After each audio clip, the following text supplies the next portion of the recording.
Welcome to Sabbath School Lesson Catch Up, where we rescue your week from spiritual FOMO and make sure you're not just nodding along in class. Time to take up the study of the book of Joshua. We're officially and with much love saying, "So long, Moses." We're closing the book on the rebellious Israelites whose stubbornness and idolatry caused them to get a 40-year desert tour. Now, let's get into a new chapter. God opened up for a new generation of Israelites with new God given possibilities. A new generation ready to roll into the promised land. Canaan is on the GPS. And remember, just like God opened the new chapter for the Israelites, He's got new chapters for you too.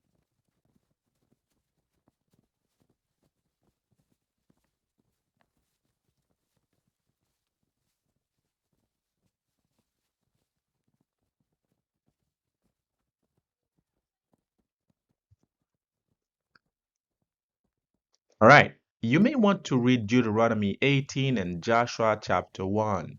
So Moses has passed the baton, and God picks Joshua, who was basically Moses' intern. He was young, full of the Spirit and wisdom. Who says the youth can't lead? Don't answer that from the back row. However, it's not until the very end of his life, in Joshua chapter 24, that they finally call him a servant of the Lord. That's like getting the Lifetime Achievement Award after a whole career of faithfulness. Are you willing to serve like Joshua even before you get the fancy title? Let's not forget though, the real star of the show isn't Moses or Joshua, it's God, the ultimate seer of Israel. If God nudged you to step up now, would you actually be ready to follow his lead? Let's break down the book of Joshua. Think of it like God's 4-point plan. First, the crossing, chapters 1 to 5. They get their feet wet crossing the Jordan. Then, the conquering, chapters 5 to 12. Taking the land one wall tumbling battle at a time. After that, the dividing, chapters 13 to 21. And finally, serving, chapters 22 to 24, where they learn to live out their faith with obedience. The main idea here is that God sets things in motion, but it only works when his people respond in faith and obedience. Even Revelation 14, verse 12, reminds us, yes, we're saved by grace, but we're also called to keep his commandments. Here's the deal. God's got the vision, but you've got to do your part. It's a partnership, not a suggestion box. From day one, his promises are activated by our faithful steps. So let's work it out. So in Joshua chapter 1, God says the land belongs to the heirs. That is Joshua and all of Israel.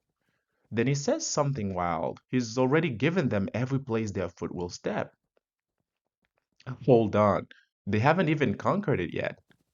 But here's the thing.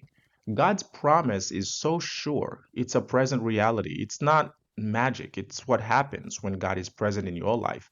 His promise is as good as done. And just like he told the disciples in Matthew 28, verse 20, while sending them out, "I am with you always," he doesn't just give the assignment, he gives his presence. What a God we have. Even in the dark world, he provides us with assurance every step of the way.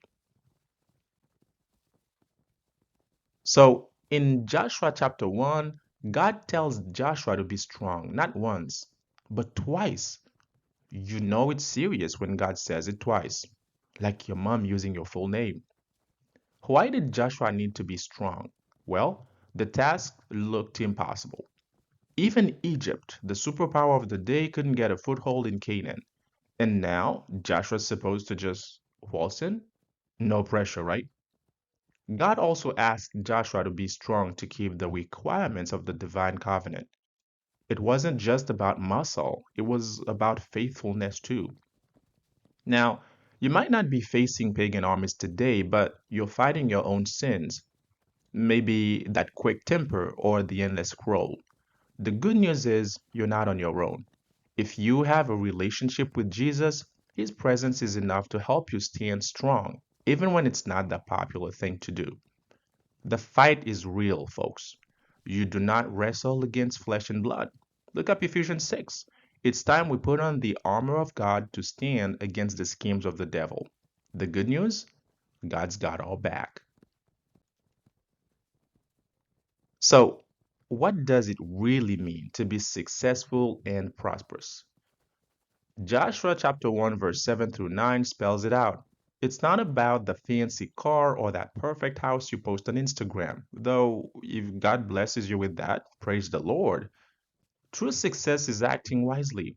It's fearing God and obeying His word day and night. That's the real highlight reel. And don't get it twisted.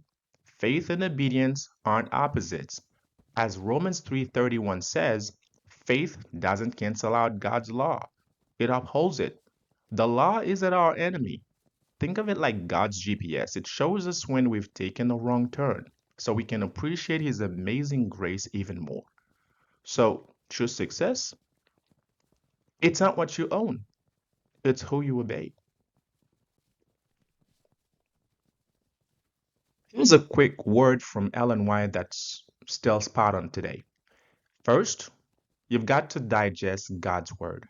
Take His promises and warnings personally. Let them shape your thoughts and character.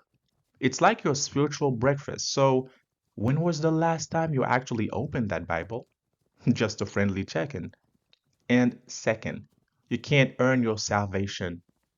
It's not a reward for being good. You are saved by faith in Jesus, period. It's a gift, not a gold star for effort. So let His word change you and rest in His grace. It's that simple.